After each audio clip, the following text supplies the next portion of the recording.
Hello everyone, good evening.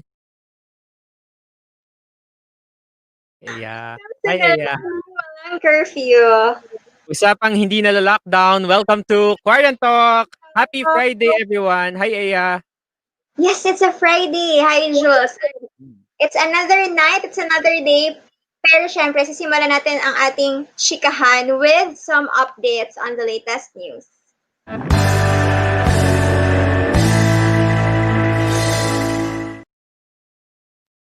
Alright, for our latest news Eya and to our viewers right now, ito po ang latest update natin sa COVID-19. Our active cases ay nasa 53,734. Total cases at 122,754. Death toll natin at 2,168 at ang total recoveries natin 66,852. Yeah? Right.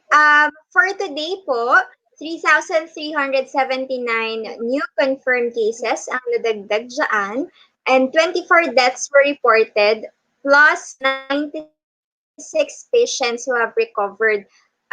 Pero globally, 18.9 million cases na po ang meron at 712,476 po ang death toll natin.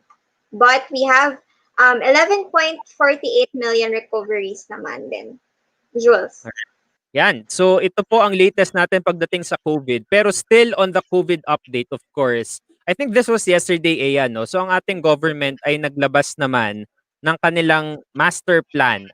Okay, itong National Action Plan or NAP against COVID-19. Ayokong tawaging NAP kasi parang ang pangit ng dating ng NAP against COVID-19. But anyway, here's the National Action Plan. Take a nap. Ayan, Eya, ano ba ang nilalaman nitong NAP against COVID-19? Okay, so ito pong National Action Plan na nakita natin kahapon ay naglalaman ng 4 phases. So may 4 phases daw at ang first phase ay mula March 2020 to June 2020. So March, April, May, June, 4 months. Ang phase 2 ay nagsimula last month, July until September. So July, August, September, 3 months. And then phase 3 would be October to December this year at ang phase 4 po ay 2021. Ngayon, may mga kanyang targets and strategy bawat phases, no? Jules, phase 1.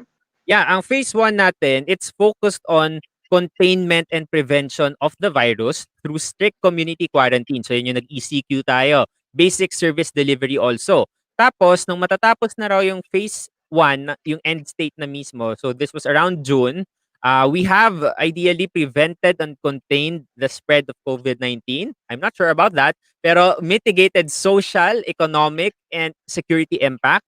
And we also have government and private institutions to resume normal functions, people adapting to the new normal. Phase 2A, ano bang laman? Yes, na phase 2 naman daw, ito ay nakaangkla sa prevent, detect, isolate, treat, and reintegrate na plano. Pero ang end state daw, supposedly, by September, magkakaroon na tayo ng new normal, defined as having contained and managed COVID-19.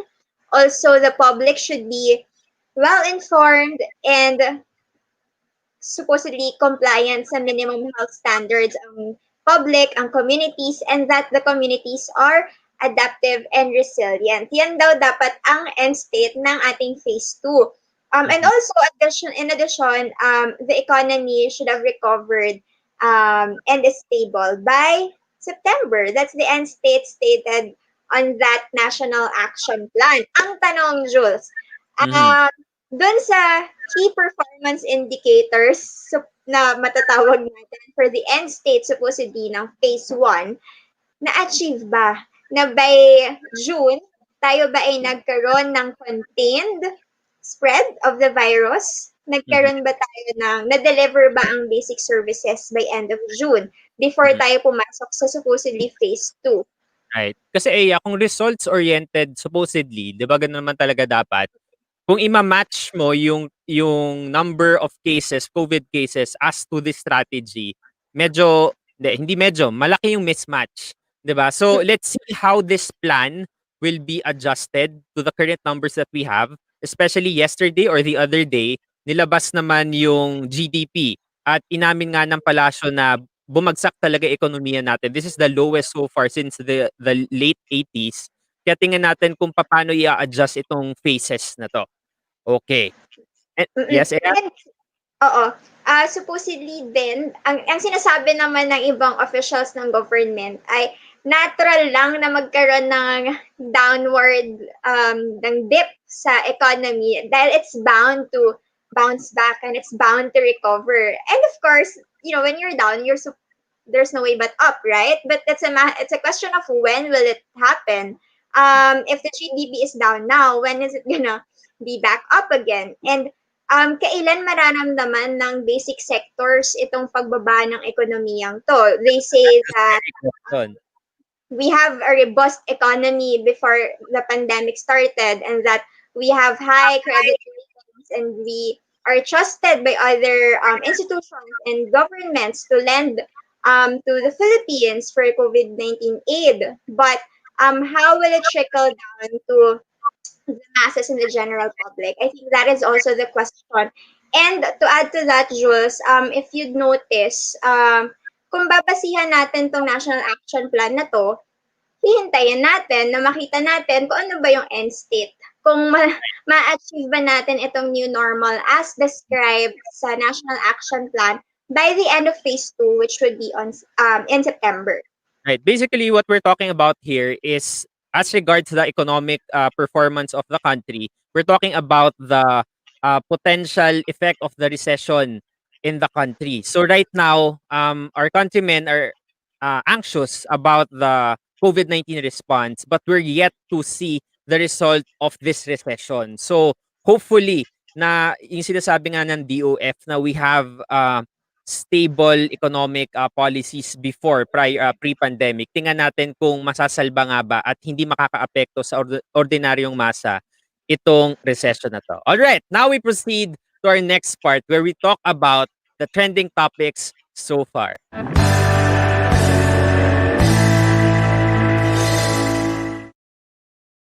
Okay, so for our trending today, actually this was yesterday, Aya. Okay, so nakikita natin 'yan. I think it was the other day nung lumabas na number 1 na ang Pilipinas pagdating sa may pinakamaraming active cases at ang total cases sa buong ASEAN or sa Southeast Asia. Pero nilabas naman ng World Health Organization na apparently nangunguna na rin ang Pilipinas sa highest cases of COVID-19 in the Western Pacific region. If you'll check this out, with China, well, we're not sure kung nagkaroon ng pagbabago diyan sa kanilang numero, pero nag-stable sila as per their record sa 84K and tayo ang total cases natin nasa 115,980 na. Right. Yes, Jules. At may update tayo. Meron ding mga ang una nating nakitang mga balita ay naungusan na rin natin ng Indonesia and in the ASEAN, in the Southeast Asian region, pagdating sa bilang ng mga confirmed cases sa COVID-19. Pero may sagot ang Malacanang. Anong sagot ng Malacanang? Do we have? Yes, we Yeah. have a quote card from ABS-CBN at ang sagot ni spokesperson Harry Roque, dahil mas maigting ang ating pagtitest, hindi po totoo na mas maraming kaso tayo kaysa sa Indonesia. Hindi lang nalalaman ng mga Indonesians kung sino-sino ang mga umiikot na mayroon na pong sakit. At least tayo po, alam na natin kung sino sila. Ikaw ba, Eya, alam mo ba kung sino sila? 'Di ba remember naging issue pa nga ang pagde-disclose supposedly ng mga pangalan ng pasyente ng COVID-19. But again, ako ang una ko lang reaction dito, Jules, ay paano naman tayo nakasiguro na hindi nga ganon ka intensive ang testing ng Indonesia? To me lang, parang it's supposed alleging putting allegations on Indonesia as if implying that we're not doing enough tests to yield enough results to compare and to be at par sa comparison with the Philippines. And siguro let's also consider the population. The population of Indonesia is we're just half of the population of Indonesia. Ang population ng Indonesia per 2018 267.7 million. Tayo na sa 108 to 109 million. 'Di ba? So malayo talaga magkalayo and alarming. Ang take ko kasi dito, Eya, I think before we solve any problem, you need to recognize it first. And I think the numbers ideally wouldn't lie. And those numbers are from the government or government mismo, 'di ba? So yan yung pinagbabasihan dun sa mga total numbers sa buong mundo and the Southeast Asia. So I think mahirap talaga yung trabaho na ginagawa ni spokesperson Harry Roque kasi obviously that's his job, 'di ba? Na talaga ipakita na of course the government is working pero yun nga is it enough at the moment? Yeah. And of course, the public and the media and everybody else outside the government would have all the right to hold the government to account and, at magbantay sa kung paano tinutugunan ang pandemyang ito. Kasi sino ba ang leaders ng ating bansa, diba? But again, we'll also take this time to remind everyone to please cooperate by washing your hands, keeping your distance. Please do voluntary quarantine if you have no reason to go out. If your livelihood is not at stake, if you can just stay home, please stay home at dumistansya po tayo sa ibang tao to try to also contain this pandemic. Alright. Okay, so now friends, we'll now proceed to the meat of Quarantalk. And of course, dito lamang yan sa QuaranTHINKING.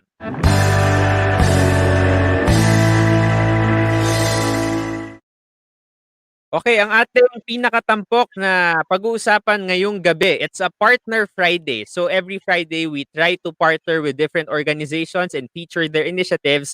Ngayon, pag-uusapan natin mga kwento ng pag-asa actually sa likod ng pandemya. Di ba? Ano ba yung ginagawa ng mga ilan nating mga frontliners or ilan-ilan pa nating mga kababayan na gumagawa ng very hopeful initiatives amid the pandemic. Sino bang mga makakapanayam natin ngayong gabi? Alright, kasama natin ang ilang officers mula sa Kabataan sa Kartilya ng Katipunan or KKK. Kasama natin ang National President, si Kian Joseph Hermosa. Hi, Kian! Yan. Alright, also kasama natin ang National Deputy President. Yes po, good evening. Yes, kasama natin si Andre Garcia. Hello, Andre! Hello po, magandang gabi po sa mga nanonood and sa QuaranTalk. Magandang gabi po. Magandang gabi. At last but not the least, kasama rin natin si Warren Almeida, ang kanilang Regional Director. Hi, Warren. Magandang gabi po. Okay, yan. Maraming salamat sa inyo sa ating mga leader kabataan mula sa KKK. O, diba? Talagang very makabayan yung dating ng inyong ang pangalan ng inyong organisasyon. Okay. So syempre kayo muna simulan natin. Actually very timely to kasi next week Linggo ng Kabataan. So natataon na we'll end this week featuring youth leaders. Okay. So para sa inyong tatlo mga youth leaders mula sa KKK bilang mga kabataan, kamusta ba kayo ngayong pandemya? 4 months na kayong naka-lockdown, pero paano kayo nakakapag-organize pa rin ng mga initiatives ninyo sa organization ninyo? Go ahead, kahit sino sa inyo.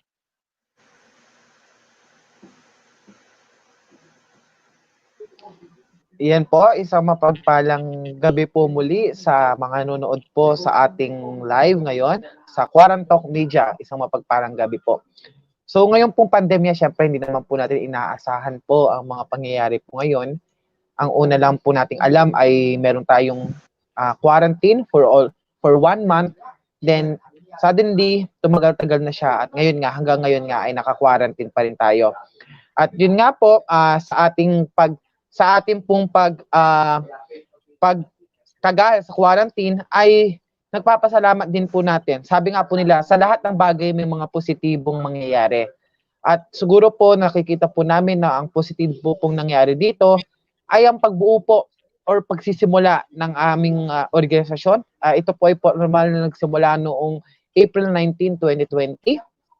At ngayon po ay tumatakbo at naglilingkod na po sa ating bansa ang organisasyong ito. At syempre po, nasa likod man po ng pandemyang nasimulan, syempre hindi po natin kinalimutan na tumulong sa pandemic. At siguro po ang halos po sa lahat ng aming mga miyembro ay tinuon din ang konting oras nila para kahit papaano, kahit through online lamang ay makapagbigay ng kaalaman paano mag-ingat sa pandemic. At isa nga po sa pinaka-successful na event po, dalawa po sa pinaka-successful na event po na tinalakay ang COVID-19 ay yung unang po ay ang New Normal webinar about New Normal na nilahukan po ng ating kagalang-galang Undersecretary Maria Rosario Berhere. Nagbigay po siya ng mga kaalaman doon. At ito po ay inattended ng halos 14,000 views, if not mistaken. And syempre po, noong nakaraang linggo lamang or noong 2 weeks, atin pong binigyang inspirasyon ang mga mamamayan nating lumalaban pa rin sa COVID-19. Tayo po ay nag-imbita ng mga COVID survivors. Ayan po ay ikikwento pa ng marami pa, ikikwento pa po ng todo ng event chairman noong event na yon na si Juan Almeida. So siguro po ipasa ko po sa kanya yung tungkol po sa event po niya. Oo. Ang dami nilang ginagawa, Jules, no? It looks like it's been a fruitful 4 months for KKK. At marami rin kayong, kumbaga, nakapag-engage kayo sa maraming kabataan, even through social media. So let's zero in on that, yung mga kwento ng pag-asa sa likod ng pandemya. Maren, sige, please tell us more about it. Yung event po namin is suggested to me by our National President, Guiang. Siya po nagsabi sa akin na magsagawa ng isang proyekto na kung saan mag-i-interview kami ng mga COVID survivors to share their story and experience para sa ating mga kapwa Pilipino. At doon din nakuha ang ating title ng mga kwento ng pag-asa sa likod ng pandemya. Dahil isa sa mga layunin ng proyektong ito ay magbigay aral at inspirasyon sa mga kapwa natin, kababayan. Dahil nga parang ang daming mga negatibong bagay na dumarating sa atin. Etong proyektong ito ay gusto naming magbukas upang may pakita sa mga kababayan natin na may pag-asa pa po. At yun yung mga gumagaling sa sakit ng COVID-19. Bali sa proyekto namin, meron kaming invite na 5 COVID survivor at 2 frontliners kasi gusto namin ipakita yung totoong kinakaharap na ating mga COVID patients, yung kanilang kinakaharap na malayo sa kanilang pamilya, and also yung mga sakripisyong inaalay na ating mga frontliners. At ayun po, siguro ang proyektong ito din ay magbibigay awareness sa mga dapat gawin natin upang maiwasan yung COVID-19.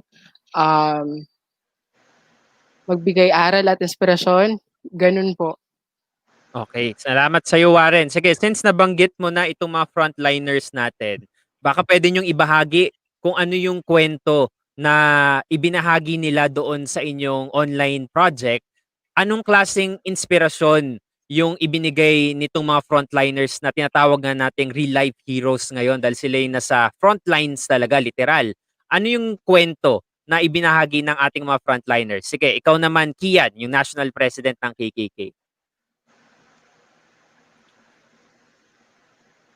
Good evening. Alam niyo po sa ating naganap na mga frontliners, bukod po sa inspirasyon na kanilang ibinigay, ay ang pinakalaga na ibigay nila ay ang babala po na talagang dapat po tayong mag-ingat ng COVID-19 kasi nga po sila po yung humaharap and then nakikita po nila yung mga kalagayan mismo ng ating mga pasyente, like na-isolate sila, hindi sila nakikita ng mga pamilya nila, wala man lang nakakadalaw sa kanila, wala man lang inspirasyon yung mga COVID-19 patients natin na lumaban sa sakit na yun. At po, yung kumbaga yung sakit na naranasan po ng mga frontliners natin na makikita nila, minsan nga po nakuwento dun sa virtual seminar, na makikita na lang nila yung pinaglilingkuran nila mga patient nasa jar na po. So, ibig sabihin po, talagang, kumbaga, alam niyo po, parang, andun yung takot nila, na kailangan magampanan yung tungkulin nila, and then, yung lungkot din na sakaling,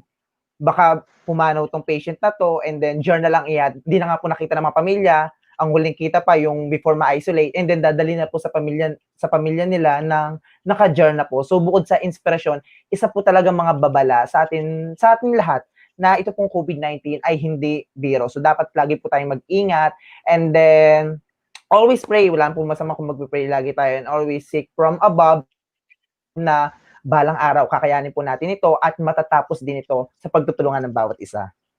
Mm-mm. Right.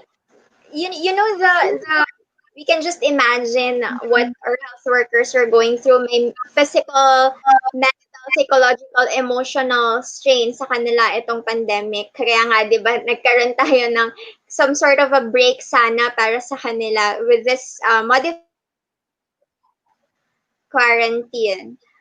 And so with that, we're requesting everyone to cooperate and try to do voluntary quarantine para mapagaan kahit papaano yung dinadala yung sinasalo ng health sector natin.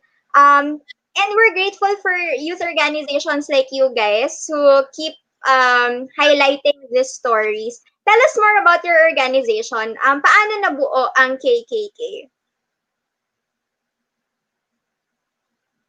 Kian, you wanna answer? Okay po. So, sige po. Ay, Sorry, go ahead. Sige po. sige, So, Kian. ayun po. Sino ba, Andre? Ako? Sige, Kian, go ahead. Tas Andre. Yan. Sige po, yung bali yung KKK po, actually, dapat po isang youth organization within Santa Rosa, Laguna lang po. Kasi paano po ba ito nagsimula? Actually, nagsimula po ito nung kami ay nasa Supreme Student Government Federation pa lang po dito sa Santa Rosa. And then kada po yung mga natural calamity tayo, nagkakandak po kami ng mga donation drive, napunta tayo sa mga iba't ibang places, nagkakandak ng mga outreaches, and then tinutulungan po natin yung mga kababayan natin talagang higit na naapektuhan ng kahirapan. Then apparently po, habang nagko-contemplate kami, napag-isipan namin na why not bumuo tayo ng isang organization? Right after po ng Supreme Student Government, kumbaga, tapos na yung term namin, ano pa yung magiging yun para mapagpatuloy yung passion namin sa paglilingkod para sa ating bayan. And then, contemplation na, tara, gawa tayong youth organization. Actually, in Santa Rosa. And then, na-overwhelm po kami sa mga suporta na natatanggap namin sa iba't iba pa mga Supreme Student Government. Kaya po, binuo na namin ito. And then, nagkaroon po kami ng mga chapters na sa Luzon, Visayas, and Mindanao. Actually, po yung mga chapters na to within 1 month lang po after establishment ng youth organization namin. So, kaya po agad din kami na-registered sa Youth Organization Registration Program ng National Commission. Kasi nga po talaga na-overwhelm kami. As of now, we have roughly 240 members across the archipelago. Within just, 4 months pa lang po na-establish, and then ganun po talaga yung support nila kasi ganun na lamang yung, kumbaga yung pagnanais ng bawat kabataan na makapaglingkod para sa ating bayan na wala man lang hinihingi kahit anong kapalit. Tama. Sige, para kay Andre, ano sa tingin nyo yung dahilan kung bakit nag-resonate yung siguro mensahe ng inyong organization dito sa mga miyembro ninyo, tsaka sa lahat ng mga sumusuporta sa mga proyekto ninyo? Kasi imagine, di ba, parang kayo yung isa sa mga perfect examples na talagang naging productive during the quarantine kasi nakagawa kayo ng isang organization. Ano ba yung pinakapakay ng organization ninyo at bakit nyo idinikit sa Katipunan, di ba? Kartilya ng Katipunan. Bakit ito yung parang pinaka-branding at yung mensahe na kinuha ninyo, Andre?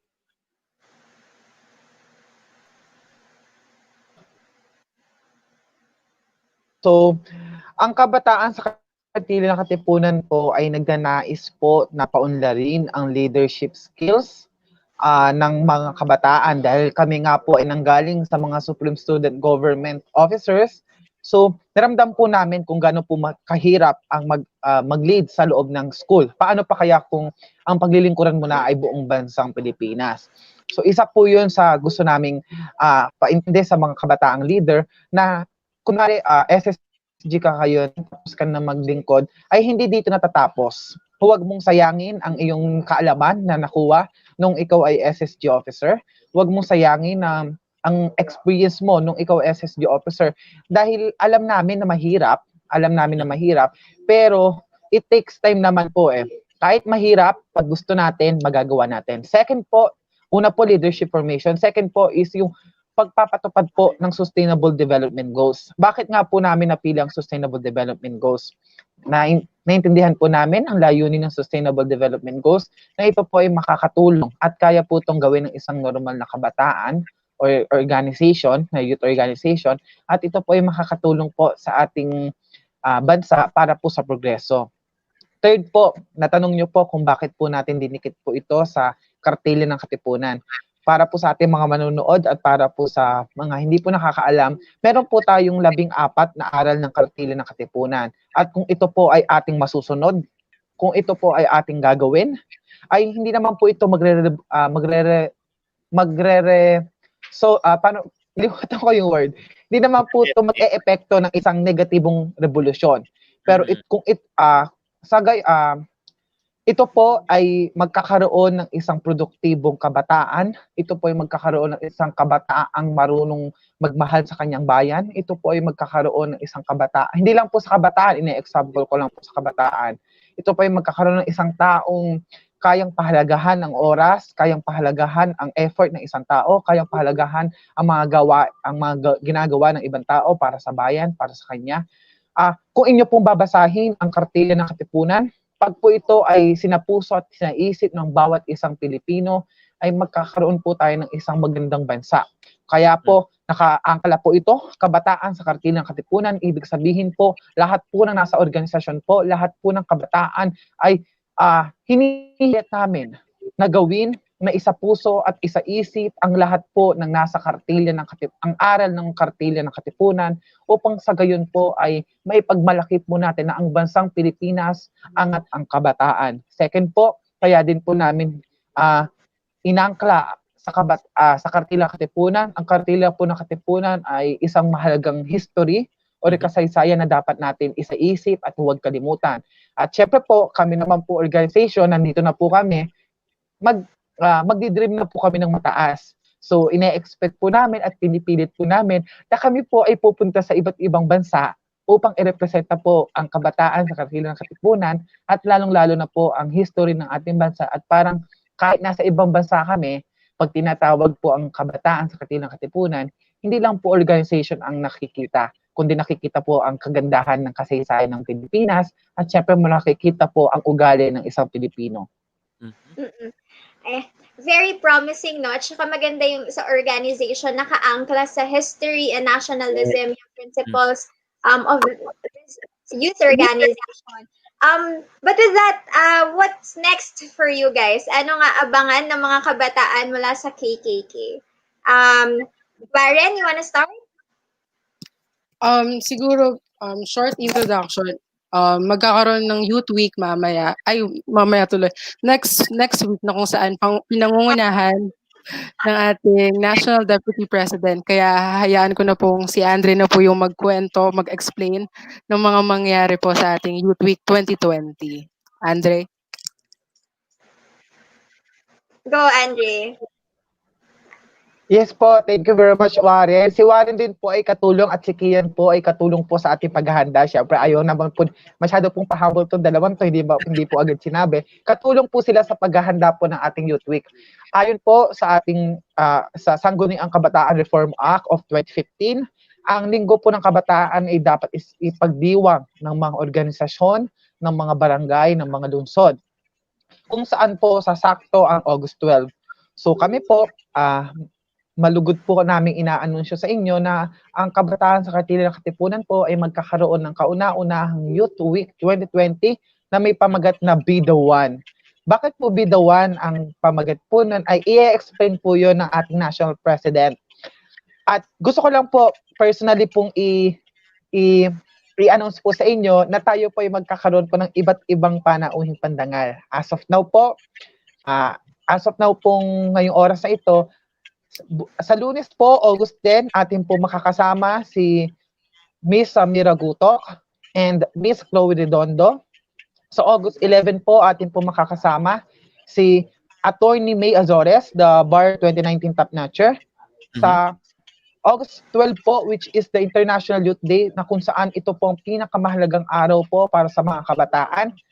Naisip po ng aming, syempre, ng aming utak, National President, na kung ito yung pinakamahalagang araw, ito rin dapat yung saktong araw na magpapasalamat tayo sa ating Panginoon dahil tayo po ay nagkaroon ng isang magandang organisasyon. Kaya po ito po ay dadahuluhan ng Victory Church of Asia Philippines. Tayo po ay magkakaroon po ng worship program po sa August 12.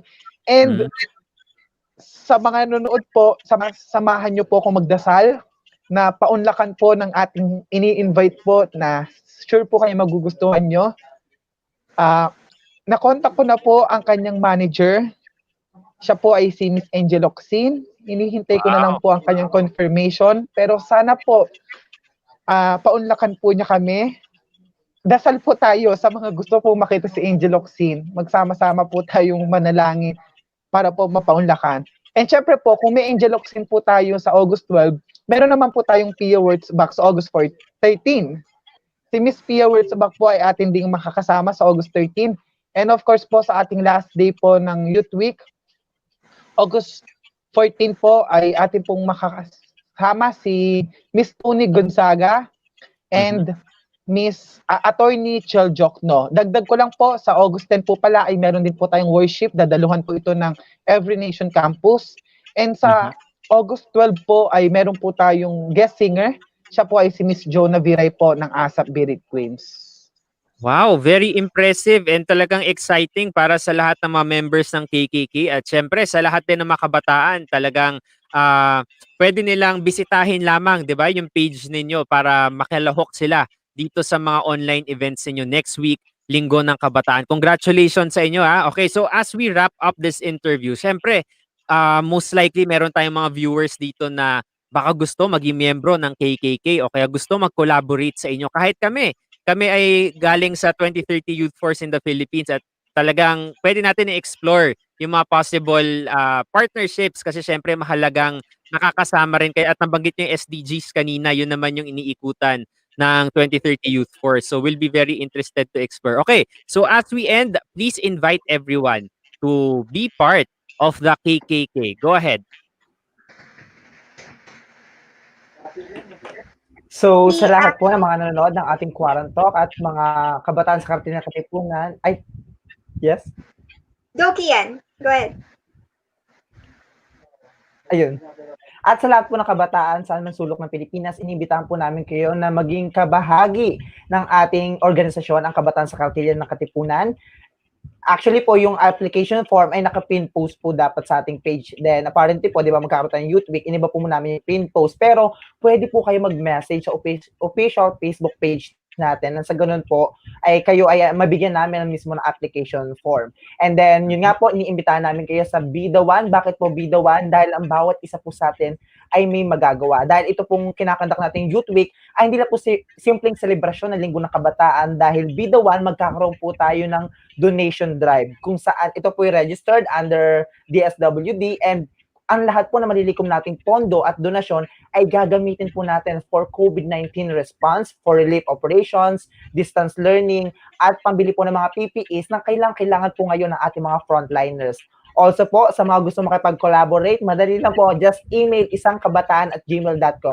Actually po nabanggit yung 2030 Youth Force. Actually, part po ako ng 2030 Youth Force under po ni Ms. Christine ng membership department. Yan, opo. At sa lahat po ng gusto makipag-2030 Youth Force and Kabataan sa Kartilya ng Katipunan, just email us for collaborations, isangkabataan@gmail.com. Ready po kami kung anong mga suggestion nyo po, mga proposals. Natanggap din po kami ng mga proposals na may kinalaman sa SDGs, leadership formation, and inculcating and pondering our history. Kahit ano po yan, bibigyan buhay natin. Para sa ganun po, magtulungan tayo bilang, kahit po hindi kabataan, ang bawat isa po sa atin ay magagawa. Dahil kailanman, ika nga po, the best way to end this pandemic is to never stop learning. So matuto po tayo, magtulungan, And be the one, kita-kita po tayo sa August 10 to 14.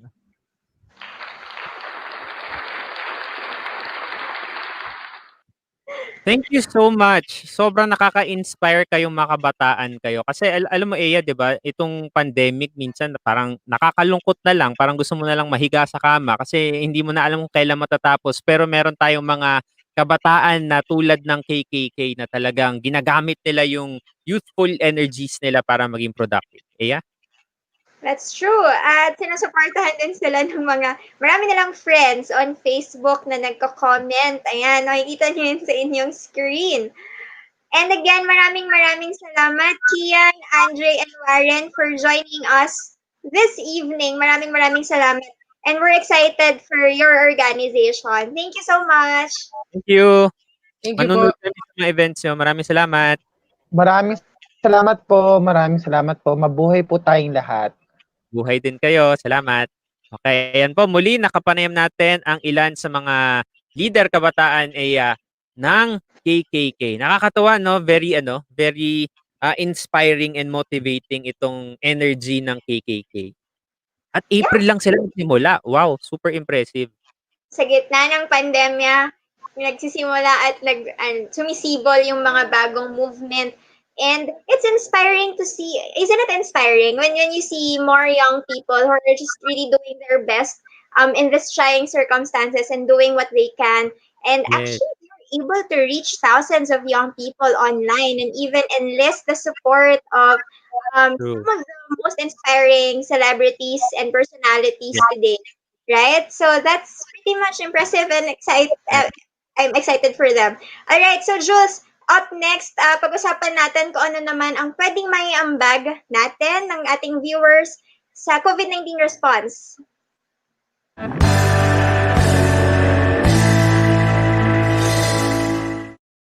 Alright, so sa mga viewers natin, every episode po natin ay nag-feature tayo ng ambag ng mga kabataan. Sa gabing ito, Eya, ano ang ambag mo? Yes, tonight we're featuring Jeepadala. Ito po ay para sa mga jeepney drivers na nakompromiso ang kanilang mga hanap buhay sa gitna ng quarantine. Yes, if you can see on your screens, there are ways through which you can donate for some of the jeepney drivers affected by the pandemic.